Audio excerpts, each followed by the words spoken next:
മനുഷ്യവർഗത്തിൻ്റെ പാപമോചനത്തിനായി മരക്കുരിശിൽ മരിച്ച് കല്ലറയിൽ അടക്കപ്പെട്ട് മൂന്നാം നാൾ ഉയർത്തെഴുന്നേറ്റ് ഇന്നും ജീവിക്കുന്ന കർത്താവായ യേശുക്രിസ്തുവിൻ്റെ അതിപരിശുദ്ധമായ നാമത്തിൽ ഞങ്ങളെ കേൾക്കുന്ന എല്ലാവർക്കും സ്നേഹ വന്ദനങ്ങൾ. ഉത്തരേന്ത്യയിലെ ക്രിസ്ത്യാനികളെയും ക്രിസ്ത്യൻ മിഷണറി പ്രവർത്തകരെയും ക്രിസ്ത്യൻ സ്കൂളുകളെയും സംഘികൾ ആക്രമിക്കുന്നത് ഇപ്പോൾ ഒരു സാധാരണ കാര്യമായി മാറിയിരിക്കുകയാണല്ലോ. അത്തരം ആക്രമണങ്ങളുടെ വാർത്തകൾ വരുമ്പോൾ കേരളത്തിലെ ഈ ചാണകങ്ങൾ സ്ഥിരമായി അത്തരം വാർത്തകൾക്ക് കീഴിലിടുന്ന ചില കമൻറ്റുകളുണ്ട്. ഇവന്മാരെ എന്തുകൊണ്ടാണ് നാട്ടുകാർ ചാണകങ്ങളെന്ന് വിളിക്കുന്നത് എന്ന കാര്യം ആ കമൻറ്റുകൾ കണ്ടാൽ നിങ്ങൾക്ക് മനസ്സിലാവും. സാമ്പിളിന് ഞാൻ ചില കമൻറ്റുകളുടെ സ്ക്രീൻഷോട്ടുകൾ തരാം. ശ്യാം സഞ്ജീവ് എന്ന് പറയുന്ന ഒരുത്തൻ പറയുന്നത്, ഈ കുരിശ് കൃഷിക്കാരുടെ സ്കൂളാണ്, അത് പൊളിക്കണം, അവരുടെ ആവശ്യം നടപ്പാക്കണം, സ്കൂള് പൊളിക്കണമെന്നാണ് പറയുന്നത്. സുഭാശ്രീ രമേശൻ എന്ന് പറയുന്ന സംഘിണി പറയുന്നത്, കുരിശ് കൃഷിക്കാർക്ക് നോർത്ത് ഇന്ത്യയിൽ തല്ല് കിട്ടിയ പിന്നെ ഇജ്ജാതി കുറേ വീഡിയോ കണ്ടു, കമൻ്റ് ഇടാൻ വരുന്ന എല്ലാ പെന്തക്കോസ് ദൈവ ഉടായ്പ മക്കൾക്കും സൂത്രം സൂത്രം എന്ന് പറഞ്ഞ് പരിഹസിക്കുകയാണ്. സുരേന്ദ്രൻ പിള്ള തുഷാര എന്ന ഹിന്ദു ഭീകരൻ പറയുന്നത്, ഇവന്മാർ കൊല്ലപ്പെടണം, പെന്തക്കോസ്ത് വിഭാഗം അമേരിക്കൻ ചാരന്മാർ എന്നാണ്. ഇവൻ്റെ പരിചിത വലയത്തിലുള്ള ന്യൂനപക്ഷക്കാർ, അത് ക്രിസ്ത്യാനികളായാലും മുസ്ലിങ്ങളായാലും, ഇവനിൽ നിന്ന് സുരക്ഷിതമായ അകലം പാലിച്ചാൽ ഭാവിയിൽ ദുഃഖിക്കേണ്ടി വരില്ല. അത്ര കൊടും വിഷമാണ് ഈ സുരേന്ദ്രൻ പിള്ള തുഷാര എന്ന ജീവി. ഇത്തരം ക്ഷുദ്രജീവികളെ എത്രത്തോളം അകറ്റി നിർത്താമോ അത്രത്തോളം നിങ്ങളുടെ ജീവിതം സുരക്ഷിതമായിരിക്കും. ഷിബു കോയിപ്പുറത്ത് എന്ന കോഴി പറയുന്നത്, ചാണകക്കോഴി പറയുന്നത് ഇങ്ങനെയാണ്: ഓരോരോ സ്ഥലത്ത് ചെല്ലും, അവിടെ ഒരു സ്കൂളോ ആശുപത്രിയോ സ്ഥാപിക്കും, ആ സ്ഥലത്തിന് ഒരു പുതിയ പേരിടും, പിന്നെ മതം പറഞ്ഞ് വീടുകൾ കയറി ഇറങ്ങും. ചിലർക്ക് ഇഷ്ടപ്പെടും, ചിലർ പ്രതികരിക്കും. എന്തായാലും ബൈബിളിലെ വചനങ്ങൾ നടപ്പാക്കാൻ അവർ വിവിധ തന്ത്രങ്ങൾ പ്രയോഗിച്ചുകൊണ്ടേയിരിക്കും. ഇപ്പോൾ ഇരവാദം നടന്നുകൊണ്ടിരിക്കുന്നു. ഒരു വശത്തുകൂടി ഒരു സംസ്കാരത്തെ നശിപ്പിച്ചുകൊണ്ടിരിക്കുന്നു, മറുവശത്ത് സ്കൂൾ, ആശുപത്രി, പാൽ, ഗോതമ്പ് പൊടി തന്ത്രങ്ങൾക്ക് പണമിറക്കുന്നു. ഈ പറഞ്ഞത് 100% സത്യമാണ് കേട്ടോ. ഒരു വശത്തു കൂടി സംസ്കാരം നശിപ്പിക്കുന്നു എന്ന് പറഞ്ഞത് സത്യമാണ്, മറുവശത്ത് സ്കൂളുകൾ, ആശുപത്രി, അതുപോലെ പാൽപ്പൊടി കൊടുക്കുന്നു, ഗോതമ്പ് പൊടി കൊടുക്കുന്നു, അതൊക്കെ പറഞ്ഞത് സത്യമാണ്. ഞങ്ങൾ ആരും നിഷേധിക്കുന്നില്ല, 100% സത്യമായ കാര്യം തന്നെയാണ്. അതെന്തുകൊണ്ടാണെന്നുള്ളത് ഞാൻ പുറകെ വിശദീകരിക്കാം. ഈ അടുത്ത് ഡൽഹിയിലുണ്ടായൊരു കാര്യം കൂടി നിങ്ങളെ കാണിക്കാം എന്ന് വിചാരിക്കുന്നു. ഡൽഹിയിലെ മൗണ്ട് ഒലിവ് സ്കൂളിന് നേർക്ക് പശുവിൻ്റെ മക്കളായ ഈ സംഘികൾ പ്രകടനം നടത്തിയിരിക്കുകയാണ്. ഞങ്ങൾക്ക് വേണ്ടത് ഗോശാലയാണ്, സ്കൂളുകളല്ല എന്നും പറഞ്ഞായിരുന്നു പ്രകടനം. സ്കൂൾ അടച്ചുപൂട്ടി ആ കെട്ടിടം ഒരു ഗോശാലയാക്കി മാറ്റുക എന്ന ആവശ്യവും ഉയർത്തിയാണ് സംഘികൾ ആ സ്കൂളിൻ്റെ പുറത്തു നിന്ന് പ്രശ്നമുണ്ടാക്കിയത്. ക്ലാസ്സുകൾ നടന്നുകൊണ്ടിരിക്കുകയാണ്. വിദ്യാർത്ഥികൾ ഇവരുടെ ഈ ബഹളമൊക്കെ കേട്ട് ക്ലാസ് മുറികളിൽ പേടിച്ചു ഉറച്ചിരിക്കുകയാണ്. അപ്പോഴാണ് ഗോശാല ചാഹിയേ സ്കൂൾ നെഹി എന്നും പറഞ്ഞ് ഉമ്മാർ വരുന്നത്. ഗോശാല, ഞങ്ങൾക്ക് ഗോശാല വേണം, തൊഴുത്ത് വേണം, പശുത്തൊഴുത്ത് വേണം, സ്കൂൾ വേണ്ട എന്നും പറഞ്ഞത്. അതിൻ്റെ വീഡിയോ നമുക്ക് കാണാം. ഞാൻ 2 ക്ലിപ്പ് കണ്ടിരുന്നു, 2 ക്ലിപ്പ് നിങ്ങളുടെ മുമ്പാകെ പ്രദർശിപ്പിക്കുകയാണ്. स्कूल बंद ही होना चाहिए, यहाँ माउंट की जगह आना चाहिए हर हर महादेव स्कूल। बस मैं तुम्हें से बताऊं, देखिए यहाँ पर या तो गौशाला बननी चाहिए, नहीं या तो गुरुकुल बनना चाहिए भाई, नहीं गुरुकुल बनना चाहिए, बात खत्म। या तो यहाँ पर भाई पता क्या सबसे बड़ी बात है, गलती किसकी है? गलती इनकी नहीं है, गलती हमारी और हमारे सरकार की है। यहाँ पर ये स्कूल तोड़वा कर बीमार घायल गौ माताओं के लिए शेल्टर बनना चाहिए। हम तो सिंपल सी एक बात कहेंगे, स्कूल की बात छोड़ो ना, ये पार्किंग है, पार्किंग देखो एक बार आप, पार्किंग कितनी बड़ी है, ये स्कूल तो है ही नहीं, पार्किंग है ये, आप पार्किंग देखो कितनी बड़ी बात है। എന്തുകൊണ്ടാണ് സംഘികൾ ക്രിസ്ത്യാനികൾക്കെതിരെയും സ്കൂളുകൾക്കെതിരെയും ഇങ്ങനെ പ്രശ്നങ്ങൾ ഉണ്ടാക്കുന്നത് എന്ന് നിങ്ങൾ ചിന്തിച്ചിട്ടുണ്ടോ? ക്രിസ്ത്യാനികൾ മതപരിവർത്തനം നടത്തുന്നത് കൊണ്ടാണ് എന്നൊക്കെയുള്ളത് അവന്മാർ ചുമ്മാ പറയുന്നതാണ്, വെറും തള്ളാണ്. അതൊക്കെ വേറെയാണ്, അതിൻ്റെ രാഷ്ട്രീയം വേറെയാണ്, യഥാർത്ഥ കാരണമുണ്ടല്ലോ അത് വേറെയാണ്. അതിനെക്കുറിച്ചാണ് ഈ വീഡിയോ ഞങ്ങൾ ചെയ്യുന്നത്. സനാതനധർമ്മത്തിൻ്റെ പ്രാചീന പൈതൃകത്തെക്കുറിച്ചും ആർഷ സംസ്കാരം കൊടികുത്തി വാണിരുന്ന ഒരു ഇതിഹാസ കാലഘട്ടത്തെക്കുറിച്ചും വാചാലരാകുന്ന ഒരു വലിയ വിഭാഗം ജനങ്ങൾ ഇന്ന് നമുക്ക് ചുറ്റുമുണ്ട്. സനാതനധർമ്മത്തിൻ്റെ സുവർണ കാലഘട്ടത്തിലേക്ക് തിരികെ പോകാൻ വെമ്പൽ കൊള്ളുന്ന ഈ മനുഷ്യർ ആ പഴയ കാലത്തിൻ്റെ തിളക്കത്തിന് പിന്നിലെ കൂരിരുട്ടിനെക്കുറിച്ച് യാതൊന്നും അറിവുള്ളവരല്ല. ഒന്നുകിൽ ഇവരിത് ബോധപൂർവം മറച്ചു വയ്ക്കുന്നു, അല്ലെങ്കിൽ അവർക്കതിനെക്കുറിച്ച് യാതൊരു പിടിയുമില്ല. ദൂരെ നിന്ന് നോക്കുമ്പോൾ അതിമനോഹരമായി തോന്നുന്ന പലതിനെയും അടുത്തേക്ക് ചെന്ന് വീക്ഷിക്കുമ്പോഴാണ് അതിൻ്റെ യഥാർത്ഥമായ വികൃത രൂപം വെളിപ്പെടുക.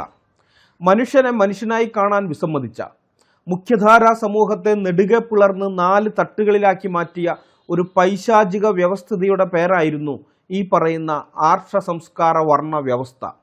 ഞാൻ ഈ പറഞ്ഞത് കേട്ട് ആർഷ സംസ്കാരത്തിൽ മനുഷ്യർ ആകെ 4 തട്ടുകളായി മാത്രമേ വിഭജിക്കപ്പെട്ടിരുന്നുള്ളൂ എന്ന് നിങ്ങൾ തെറ്റിദ്ധരിക്കരുത്. മുഖ്യധാരാ സമൂഹത്തിൻ്റെ കാര്യമാണ് ഞാൻ പറഞ്ഞത്.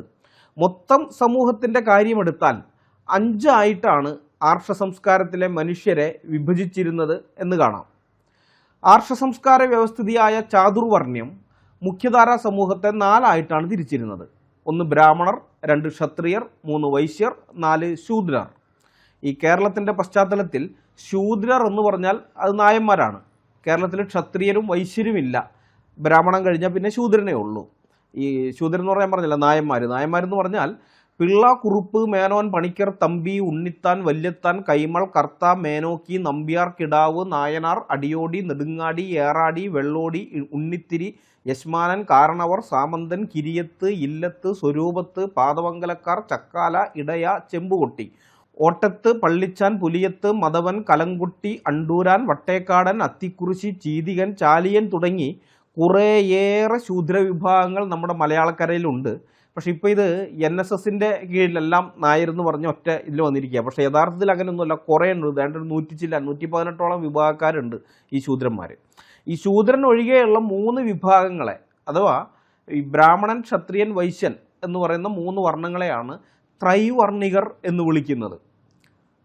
പല ഹിന്ദുക്കൾക്ക് ഇതൊന്നും അറിഞ്ഞുകൂടാ. ഞാൻ ഈ അടുത്ത് ഫേസ്ബുക്കിൽ ഒരു സംഖ്യയുമായിട്ട് ചാറ്റല്ല, കുറച്ച് വാദപ്രതിവാദമാണ്. അപ്പോൾ ത്രൈവർണികർ എന്ന് പറഞ്ഞു കഴിഞ്ഞാൽ അപ്പോൾ പുള്ളിക്ക് അറിഞ്ഞുകൂടാ അതെന്താന്ന്. ഞാൻ ഉണ്ടാക്കിയാണെന്നാണ് പറയുന്നത് അങ്ങനൊരു പേര്, ത്രൈവർണികർ എന്നുള്ളതേ. അത് ക്രിസ്ത്യൻ മിഷണറിമാർ, നിങ്ങളെപ്പോലുള്ള ക്രിസ്ത്യാനികൾ ഉണ്ടാക്കിയെടുത്താണെന്നാണ് പറയുന്നത്. എന്ത് പറയാനാണ് ഇവരോടൊക്കെ.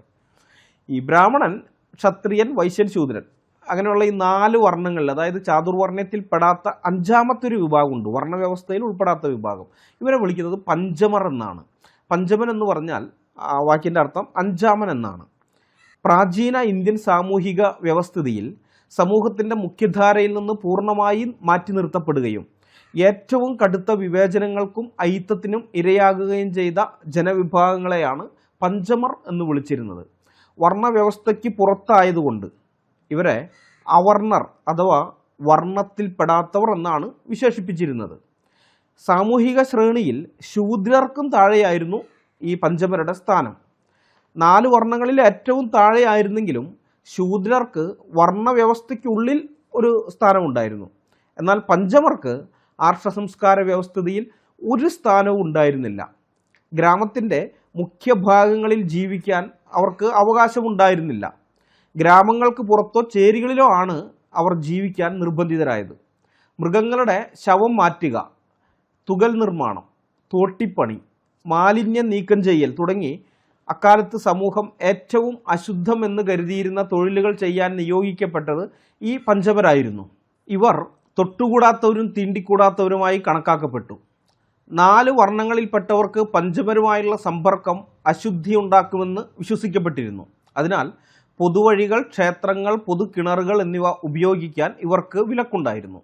ചുരുക്കത്തിൽ വർണ്ണവ്യവസ്ഥയുടെ പടിവാതിലിന് പുറത്തു നിർത്തപ്പെട്ട് അടിസ്ഥാന മനുഷ്യാവകാശങ്ങൾ പോലും നിഷേധിക്കപ്പെട്ട് ശൂദ്രർക്കും താഴെയായി ഏറ്റവും ദുരിതപൂർണമായ ജീവിതം നയിക്കാൻ നിർബന്ധിതരായ അവർണ ജനവിഭാഗങ്ങളെയാണ് ചരിത്രത്തിൽ പഞ്ചമർ എന്ന് അടയാളപ്പെടുത്തിയിരിക്കുന്നത്.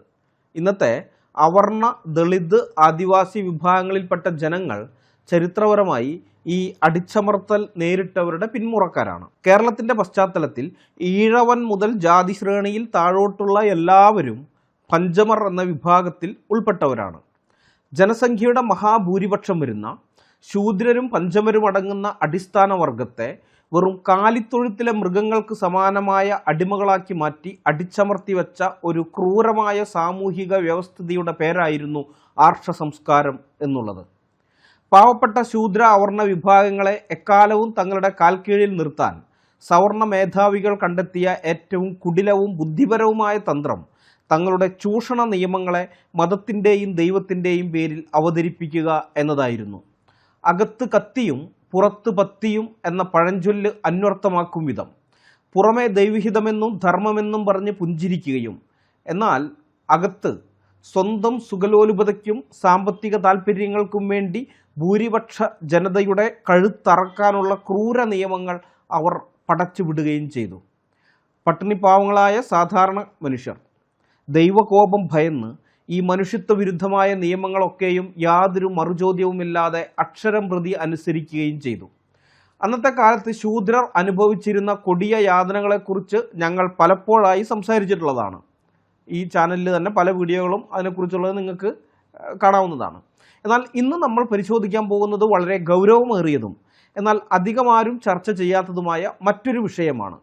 ഇന്നത്തെ അവർണ സംഖ്യകളും ആദിവാസി സംഖ്യകളും വരെ തള്ളിമറിക്കുന്ന സനാതന ധർമ്മ കാലഘട്ടത്തിൽ ഒരു ശൂദ്രന് അധ്വാനിച്ച് പണം സമ്പാദിക്കാനോ സ്വന്തമായി ഒരു തുണ്ട് ഭൂമി വാങ്ങാനോ ആസ്തികൾ ഉണ്ടാക്കാനോ അവകാശമുണ്ടായിരുന്നോ എന്നുള്ളതാണത്.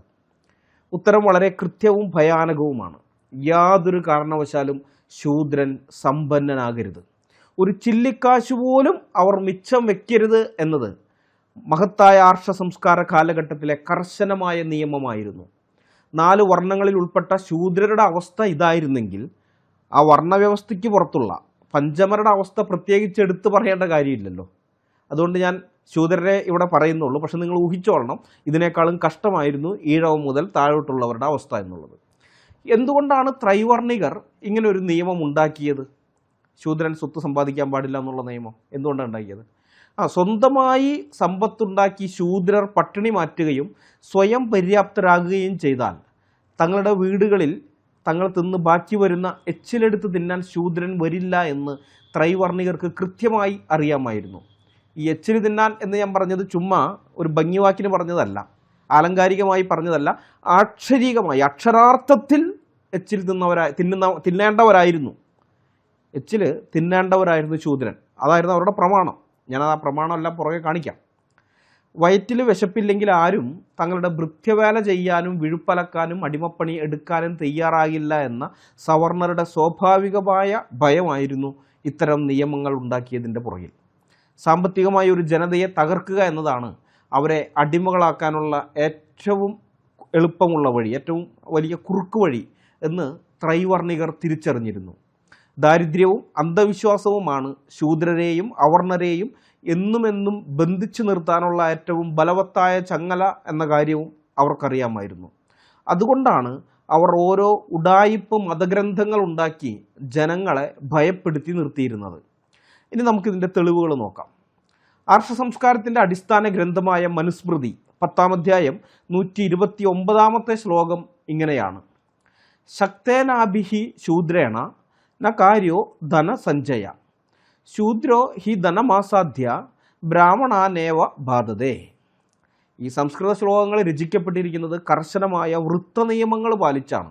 ശ്ലോകങ്ങളിലെ പദങ്ങൾ ക്രമീകരിക്കുന്നത് അർത്ഥത്തിൻ്റെ സ്വാഭാവിക ഒഴുക്കിനേക്കാൾ ഉപരി വൃത്തത്തിനൊപ്പിച്ചാണ്. അപ്പം നാമവിശേഷണങ്ങൾ ഒരു വരിയിലും അതുമായി ബന്ധപ്പെട്ട നാമം അടുത്ത വരിയിലുമായും ഒക്കെയാണ് നൽകിയിട്ടുണ്ടാവുക, അങ്ങനെ ഉണ്ടാവുക. അപ്പോൾ അതുകൊണ്ട് തന്നെ സംസ്കൃത ശ്ലോകങ്ങളിലെ വാക്കുകളെ അവയുടെ ശരിയായ രൂപത്തിൽ, അതായത് ഈ കർത്താവ് കർമ്മം ക്രിയ എന്നുള്ള ആ ക്രമത്തിൽ അർത്ഥം എളുപ്പത്തിൽ മനസ്സിലാക്കാൻ കഴിയുന്ന രീതിയിൽ ആദ്യം അടുക്കി പെറുക്കി വയ്ക്കണം. അതിനുശേഷമാണ് അതിൻ്റെ അർത്ഥം കൊടുക്കേണ്ടത്. അങ്ങനെയാണ് ഈ അടുക്കിപ്പെറുക്കി വയ്ക്കുന്ന പ്രക്രിയയ്ക്ക് പറയുന്ന പേരാണ് അന്വയം എന്നുള്ളത്. അതായത് ശ്ലോകം വരും, ശ്ലോകം അന്വയിപ്പിക്കണം, അതിനുശേഷമാണ് അർത്ഥം. ഇവരുടെ കിതാബിൻ്റെ അതിൻ്റെ ഭാഷയുടെ പ്രത്യേകത അങ്ങനെയാണ്, ആ രീതിയിലുള്ളതാണ്. അപ്പോൾ നമുക്കിതൊന്ന് അന്വയിച്ച് നോക്കാം. ശക്തേന അഭി ശൂദ്രേണ ധന സഞ്ചയ ന കാര്യ ഹി ധനം ആസാദ്യ ശൂദ്ര ബ്രാഹ്മണാൻ ഏവ ബാധതേ. ഇങ്ങനെയാണ് അതിൻ്റെ അന്വയം വരുന്നത്. ഇനി നമുക്കിതിൻ്റെ പദാനുപദ അർത്ഥം നോക്കാം. ശക്തേന അഭി, സാമർഥ്യമുള്ളവനാണെങ്കിൽ പോലും അല്ലെങ്കിൽ ശക്തിയുള്ളവനാണെങ്കിൽ പോലും. അപ്പോൾ ഇവിടുത്തെ പശ്ചാത്തലത്തിൽ ധനം സമ്പാദിക്കാൻ സാമർഥ്യമുള്ളവനാണെങ്കിൽ പോലും ശൂദ്രേണ, ശൂദ്രനാൽ അല്ലെങ്കിൽ ശൂദ്രൻ, ധനസഞ്ചയ, ധനം കൂട്ടിവെക്കുന്നത് അല്ലെങ്കിൽ സമ്പത്ത് സ്വരൂപിക്കുന്നത്, ന കാര്യേ, ചെയ്യാൻ പാടില്ലാത്തതാണ്, ചെയ്യരുതാത്തതാണത്, ഹി എന്തുകൊണ്ടെന്നാൽ ധനം ആസാദ്യ, ധനം വന്നു കഴിഞ്ഞാൽ അല്ലെങ്കിൽ സമ്പന്നനായി കഴിഞ്ഞാൽ ശൂദ്രഹ ആ ശൂദ്രൻ ബ്രാഹ്മണാൻ ഏവ ബ്രാഹ്മണരെ തന്നെയാണ് ബാധിക്കുന്നത്, ബുദ്ധിമുട്ടിക്കുന്നത് അല്ലെങ്കിൽ ഉപദ്രവിക്കുന്നത്. അപ്പം ഇതിൻ്റെ അർത്ഥം ഇങ്ങനെയാണ്, സ്വന്തമായി അധ്വാനിച്ച് സമ്പത്തുണ്ടാക്കാൻ കഴിവുള്ളവനാണെങ്കിൽ കൂടി ഒരു ശൂദ്രൻ ഒരിക്കലും പണം സമ്പാദിക്കാനോ കൂട്ടിവെക്കാനോ പാടില്ല. കാരണം ശൂദ്രൻ്റെ കൈവശം ധനം വന്നു ചേർന്നാൽ അവൻ ബ്രാഹ്മണരെ തന്നെ ധിക്കരിക്കുകയും ഉപദ്രവിക്കുകയും ചെയ്യും. സനാതന വർണ്ണവ്യവസ്ഥയുടെ ഉള്ളറകളിലെ സാമ്പത്തിക ചൂഷണത്തിൻ്റെ ഏറ്റവും വലിയ തെളിവാണിത്. ദാരിദ്ര്യമാണ് ഒരു മനുഷ്യനെ അടിമയാക്കി നിർത്താനുള്ള ഏറ്റവും മികച്ച ആയുധം എന്ന് ത്രൈവർണികർക്ക് കൃത്യമായി അറിയാമായിരുന്നു. ശൂദ്രൻ അധ്വാനിച്ച് സമ്പന്നനായാൽ പിന്നെ അവൻ ബ്രാഹ്മണൻ്റെ ഭൃത്യവേല ചെയ്യാനും വിഴുപ്പ് ചുമക്കാനും തയ്യാറാകില്ല എന്ന ഭയമാണ് ഈ ശ്ലോകത്തിൽ നിഴലിക്കുന്നത്. ശൂദ്രൻ അധ്വാനിച്ച് പണം ഉണ്ടാക്കുകയാണെങ്കിൽ ഉണ്ടാക്കട്ടെ, കക്കാനും പിടിച്ചു പറിക്കാനൊന്നും പോയിട്ടല്ലോ, കഷ്ടപ്പെട്ട് പണിയെടുത്തിട്ടല്ലേ, എങ്ങനെയെങ്കിലും രക്ഷപ്പെട്ടു പോകുന്നെങ്കിൽ രക്ഷപ്പെട്ടു പോകട്ടെ എന്നല്ല ത്രൈവർണികർ ചിന്തിച്ചിരുന്നത്. മറിച്ച് ശൂദ്രൻ പണം ഉണ്ടാക്കിയാൽ അത് തങ്ങൾക്ക് ഉപദ്രവമായി തീരും എന്നായിരുന്നു. ഇനി ഇതിനേക്കാൾ ഭയാനകമായ മറ്റൊരു നിയമം മനുസ്മൃതിയുടെ 8-ാം അധ്യായത്തിൽ പറയുന്നുണ്ട്. ഒരു ശൂദ്രൻ എന്തെങ്കിലും സമ്പാദിച്ചാൽ തന്നെ അത് ആർക്കുള്ളതാണ്, അതിൻ്റെ ഉടമസ്ഥാവകാശം ആർക്കാണെന്നാണ് അവിടെ പറയുന്നത്. മനുസ്മൃതി 8-416 ഭാര്യ പുത്രശ്ച ദാസശ്ച ത്രയ ഏവ ധനാഹ സ്മൃതാഹ യത് തേ സമാധിഗച്ഛന്തി യസ്യ തേ തസ്യ തദ്ധനം. അപ്പം ഇതിൻ്റെ അർത്ഥം ഭാര്യ, മകൻ, അടിമ അതായത് ദാസൻ, ഇവർ 3 പേർക്ക് സ്വന്തമായി യാതൊരുവിധ ധനവും ഉണ്ടാകാൻ പാടുള്ളതല്ല. അവർ എന്തെങ്കിലും സമ്പാദിച്ചാൽ തന്നെ അത് ആരുടെ കീഴിലാണോ അവർ ജീവിക്കുന്നത് ആ യജമാനന് പൂർണ്ണമായും അവകാശപ്പെട്ടതാണ്. ആ ധനം അവരുടെ യജമാനന് അതായത് ബ്രാഹ്മണന് അവകാശപ്പെട്ടതാണ്. മനുസ്മൃതി 8-416. ഇത് കേട്ടാൽ നിങ്ങൾക്ക് ഒരു പക്ഷെ തോന്നും, ഭാര്യയുടെയും മകൻ്റെയും അടിമയുടെയും കയ്യിലുള്ള ധനത്തെക്കുറിച്ചല്ലേ ഇവിടെ പറഞ്ഞിരിക്കുന്നത്. ഭാര്യയുടെ ധനം ഭർത്താവിനെടുക്കാമല്ലോ, മകൻ്റെ ധനം പിതാവിനെടുക്കാമല്ലോ, അതുപോലെ അടിമയുടെ ധനം അത് യജമാനന് അവകാശപ്പെട്ടതല്ലേ. കാരണം അടിമ യജമാനന് വേണ്ടി ജോലി ചെയ്യുന്നവനല്ലേ, അവൻ്റെ പണം യജമാനനെടുത്താൽ എന്താണ് കുഴപ്പമെന്ന് ഒരുപക്ഷെ ഈ വീഡിയോ കാണുന്നവരിൽ ചിലരെങ്കിലും അങ്ങനെ ചിന്തിക്കുന്നവരുണ്ടാകാം. അങ്ങനെ ചിന്തിക്കുന്നവരുടെ ആ ചിന്ത അത് തെറ്റാണെന്ന് മനസ്സിലാക്കിക്കാൻ വേണ്ടി മനു അടുത്ത ശ്ലോകത്തിൽ കൃത്യമായി കാര്യം പറയുന്നുണ്ട്. മനുസ്മൃതി 8-417 പറയുന്നത്, വിശ്രബ്ധം ബ്രാഹ്മണാഹ ശൂദ്രാത് ദ്രവ്യോപദാനമാചരേത് ന ഹി തസ്യാസ്തി കിംചിത് സ്വം ഭർതൃഹാര്യോ ധന ഹി സഹ. മനുസ്മൃതി 8-417. ഇതിൻ്റെ വാക്ക് തിരിച്ചുള്ള അർത്ഥം തരാം. ബ്രാഹ്മണഹ ബ്രാഹ്മണൻ, ശൂദ്രാത് ശൂദ്രനിൽ നിന്നും, വിശ്രബ്ധം മടി കൂടാതെ അല്ലെങ്കിൽ സംശയം കൂടാതെ ധൈര്യപൂർവം എന്നൊക്കെയാണ് ആ വാക്കിൻ്റെ അർത്ഥം. ദ്രവ്യോപദാനം സ്വത്ത് പിടിച്ചെടുക്കുന്നത്, ദ്രവ്യം എന്ന് പറഞ്ഞാൽ സ്വത്ത്, ഉപാദാനം എന്ന് പറഞ്ഞാൽ ദാനം എന്ന് പറഞ്ഞാൽ അങ്ങോട്ട് കൊടുക്കലാണ്, ഉപാദാനം എന്ന് പറഞ്ഞാൽ ഇങ്ങോട്ട് പിടിച്ചെടുക്കലാണ്.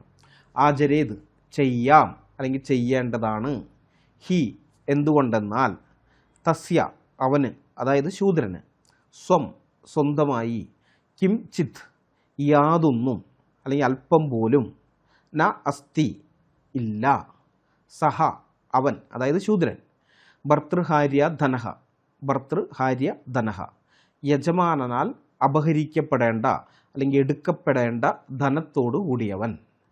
ഇതാണ് ഈ ശ്ലോകത്തിൻ്റെ വാക്ക് തിരിച്ചുള്ള അർത്ഥം. ഇനി മൊത്തത്തിലുള്ള അർത്ഥം പറയാം.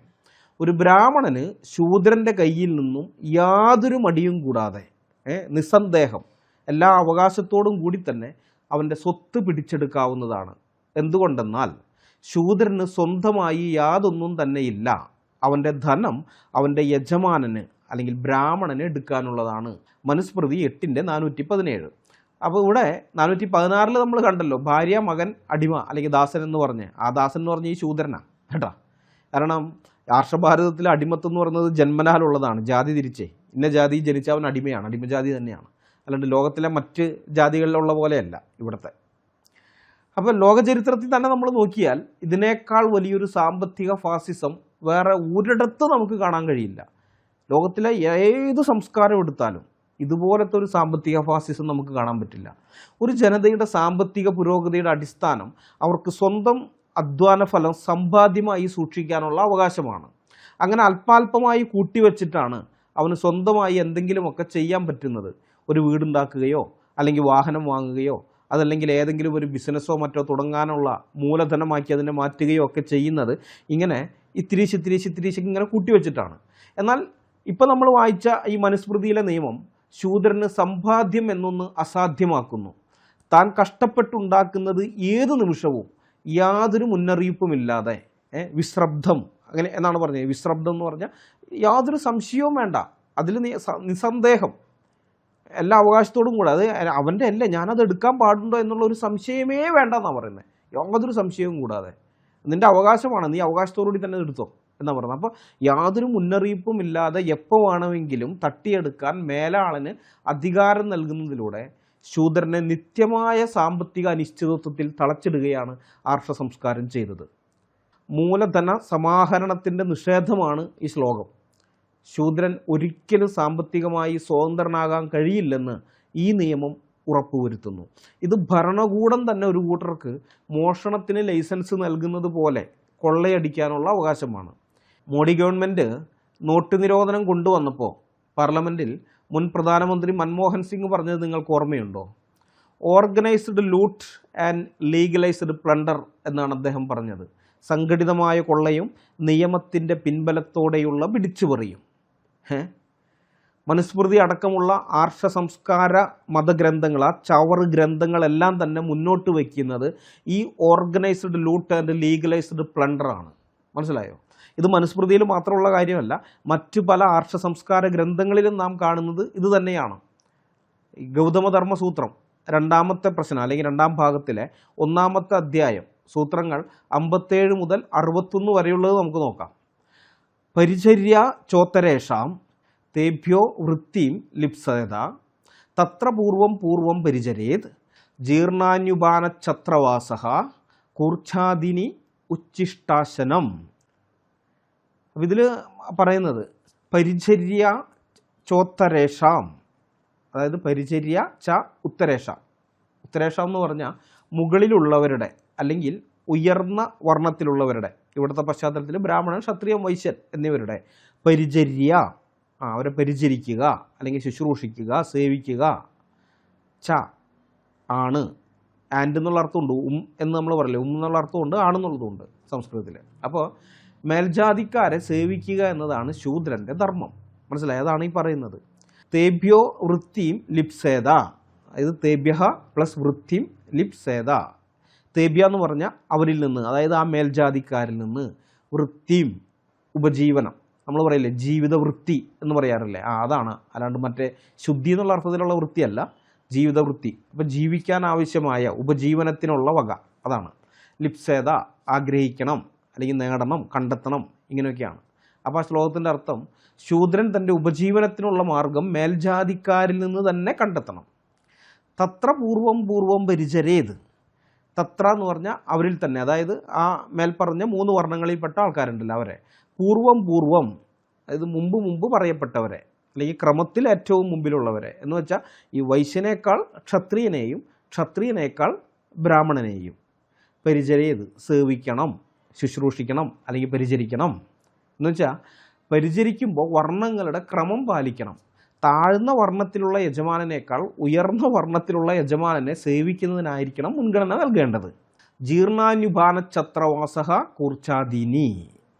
ഇത് ജീർണാനി ഉപാനത്ത് ഛത്ര വാസഹ കൂർച്ച ആദീനി. ജീർണാനി എന്ന് പറഞ്ഞാൽ ജീർണിച്ചത്, പഴകിയത്. അത് വെറുതെ പഴകിയതല്ല, യജമാനൻ ഉപയോഗിച്ച് പഴകിയത്.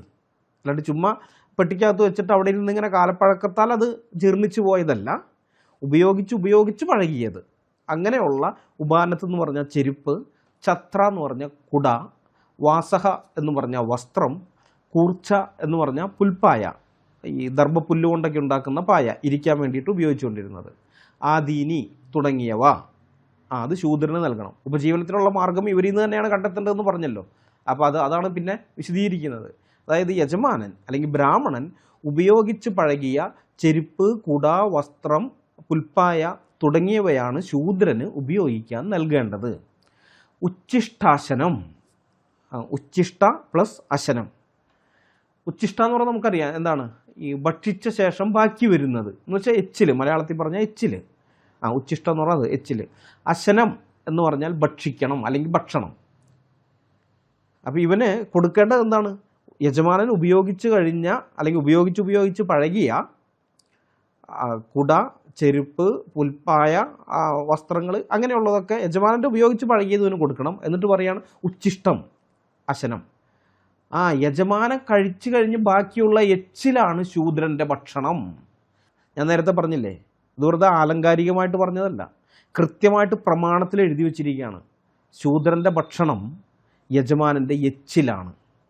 അപ്പോൾ മൊത്തത്തിൽ ആ ശ്ലോകത്തിൻ്റെ അർത്ഥം ഇങ്ങനെ വരും: ശൂദ്രൻ തനിക്ക് മുകളിലുള്ള 3 വർണ്ണങ്ങളെയും സേവിക്കണം. തൻ്റെ ഉപജീവനത്തിനാവശ്യമായവ ഈ മേൽജാതിക്കാരിൽ നിന്നും വേണം ശൂദ്രൻ കണ്ടെത്തേണ്ടത്. സേവനം ചെയ്യുമ്പോൾ വർണ്ണശ്രേഷ്ഠത അനുസരിച്ചുള്ള മുൻഗണന നൽകണം. യജമാനൻ ഉപയോഗിച്ച് പഴകിയതോ ജീർണിച്ചതോ ആയ ചെരുപ്പ്, കുട, വസ്ത്രം, പുൽപ്പായ തുടങ്ങിയവയാണ് ശൂദ്രന് ഉപയോഗിക്കാൻ നൽകേണ്ടത്. യജമാനൻ്റെ എച്ചിലായിരിക്കണം ശൂദ്രൻ്റെ ഭക്ഷണം. ഗൗതമധർമ്മസൂത്രം 2-ാം ഭാഗം 1-ാം അധ്യായം സൂത്രങ്ങൾ 57 മുതൽ 61 വരെ. ഗൗതമധർമ്മസൂത്രത്തിൽ പരാമർശിച്ചിരിക്കുന്ന ഈ വരികൾ പുരാതന ഭാരതത്തിലെ ജാതി വ്യവസ്ഥ എത്രത്തോളം ക്രൂരവും മനുഷ്യത്വ വിരുദ്ധവുമായിരുന്നു എന്നതിൻ്റെ വ്യക്തമായ തെളിവാണ്. ഇവരെപ്പോഴും പറയും ഇതൊക്കെ തൊഴിലിൻ്റെ അടിസ്ഥാനത്തിലുള്ള വിഭജനമായിരുന്നു. ഈ പറയുന്നവരാരാണെന്നറിയാമോ? അതാ രസം. ഇന്ന് ഇതിനെ ന്യായീകരിച്ച് പറയുന്നവർ ഈഴവരും പുലയരും അടക്കമുള്ള സംഖ്യകൾ, നായന്മാരും അതായത് ശൂദ്രന്മാരും പിന്നെ പഞ്ചമരുമായ സംഖ്യകൾ. അവരെ പറയും ഇതൊക്കെ നിങ്ങൾ പറയുന്ന പോലെയൊന്നുമല്ല, കേവലം തൊഴിൽ വിഭജനം മാത്രമായിരുന്നു. ഇത് തൊഴിൽ വിഭജനമൊന്നുമല്ല. അതിനേക്കാളൊക്കെ ഉപരി ഒരു വലിയ ജനവിഭാഗത്തെ ജന്മം കൊണ്ട് തന്നെ അടിമകളാക്കി മാറ്റുകയും അവരുടെ സ്വാഭിമാനം തകർത്ത് മൃഗതുല്യമായ ജീവിതത്തിലേക്ക് തള്ളിവിടുകയും ചെയ്ത ഒരു ഹീന വ്യവസ്ഥിതിയാണ് ആർഷ സംസ്കാരം എന്ന് പറയുന്നത്. ഈ നിയമം ശൂദ്രന് സ്വന്തമായി സ്വത്ത് സമ്പാദിക്കാനോ ചെയ്ത ജോലിക്ക് അർഹമായ കൂലി ചോദിക്കാനോ ഉള്ള അവകാശം നിഷേധിക്കുന്നു. ജീവിതത്തിനാവശ്യമായ വരുമാനം മേൽജാതിക്കാരിൽ നിന്ന് കണ്ടെത്തണം എന്ന നിബന്ധനയിലൂടെ ശൂദ്രനെ സാമ്പത്തികമായി മേലാളന് മുന്നിൽ എന്നേക്കുമായി കീഴടക്കി നിർത്തി. സ്വന്തമായി വരുമാനമില്ലാത്ത ഒരാൾക്കൊരിക്കലും സ്വതന്ത്രനാകാൻ കഴിയില്ല. ഉൽപ്പാദനത്തിൻ്റെ ഭൂരിഭാഗവും ഈ അധ്വാനിക്കുന്ന ശൂദ്രരുടെയും അതുപോലെ പഞ്ചമരുടേതുമായിരുന്നു. എന്നാൽ അവർക്ക് എന്താണ് ലഭിച്ചിരുന്നത്? ഉപയോഗശൂന്യമായ പഴയ ചെരുപ്പും കുടയും കീറിയ പുൽപ്പായയും പിന്നെ ഉപയോഗിച്ച് ഇട്ടുപഴകിയ വസ്ത്രം. ഇത് കൊടിയ സാമ്പത്തിക ചൂഷണമാണ്. ഈ വ്യവസ്ഥിതിയുടെ ഏറ്റവും വലിയ ക്രൂരത അത് ശാരീരികം മാത്രമായിരുന്നില്ല, മാനസികം കൂടിയായിരുന്നു.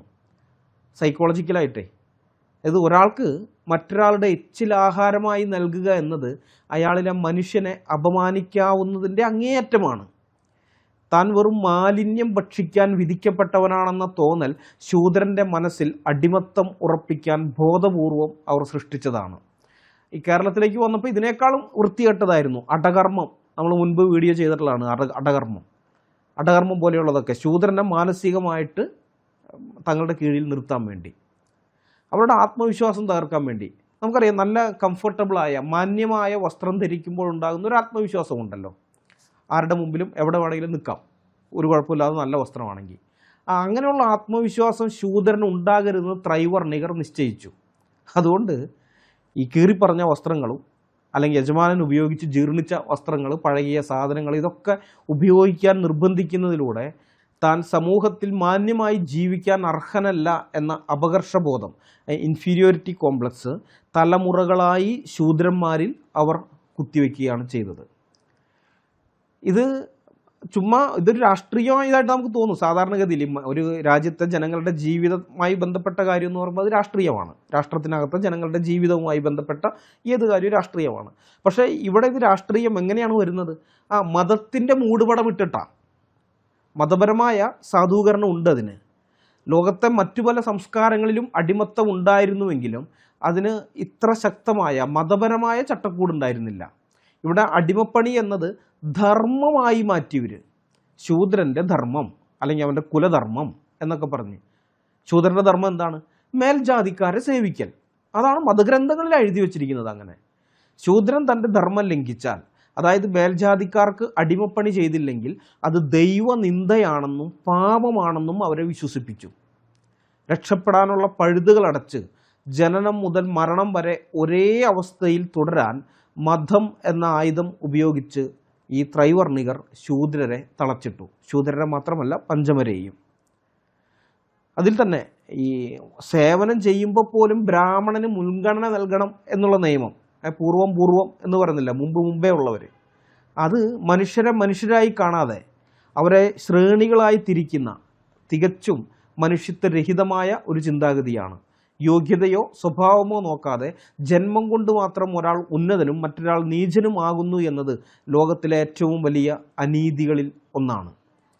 ഈ മറ്റ് സംസ്കാരങ്ങളിലുണ്ടായിരുന്ന അടിമകൾക്ക് മോചനം സാധ്യമായിരുന്നു. അതായത് അവരെ വിറ്റാൽ, അടിമച്ചന്തയിൽ കൊണ്ട് വിറ്റാൽ കിട്ടുന്ന പണം എത്രയാണോ, അവരുടെ കൂലി അല്ലെങ്കിൽ അവരുടെ വില എത്രയാണോ ആ വില ഇവിടെ അടിമ പണിയെടുത്തിട്ട് അവന് അതിൻ്റെ ഒരു വരുമാനത്തിൻ്റെ ഒരു അംശം കിട്ടും. മറ്റ് സംസ്കാരങ്ങളിലെല്ലാം അതുണ്ടായിരുന്നു. അവന് കൂലിയുടെ ഒരംശം അവനുള്ളതാണ്. കാരണം അങ്ങനെ കൊടുത്തില്ലെങ്കിൽ മൊത്തമുള്ള വരുമാനത്തിൻ്റെ ഇത്ര ശതമാനം ഇവന് കിട്ടും. അങ്ങനെ കൊടുത്തില്ലെങ്കിൽ അവൻ പണി ഉഴപ്പും.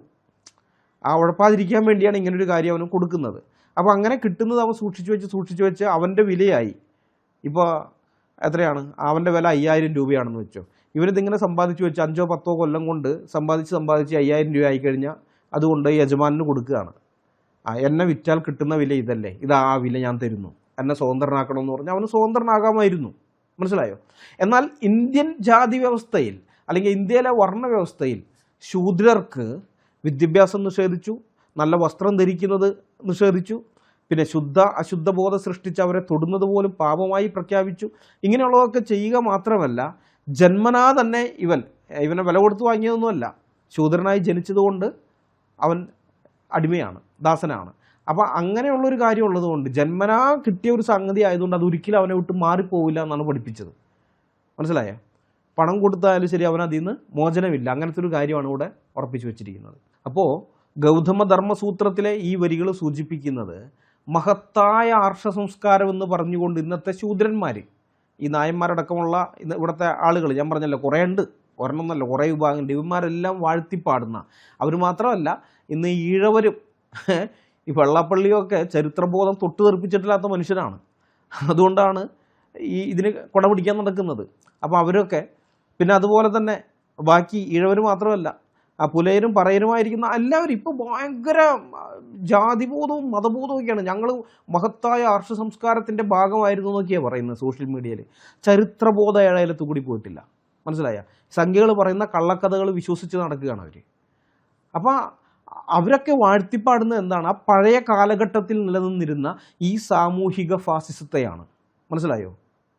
ഈ ബ്രാഹ്മണ ഫാസിസത്തെയാണ് അവരിന്ന് വാഴ്ത്തിപ്പാടുന്നത്.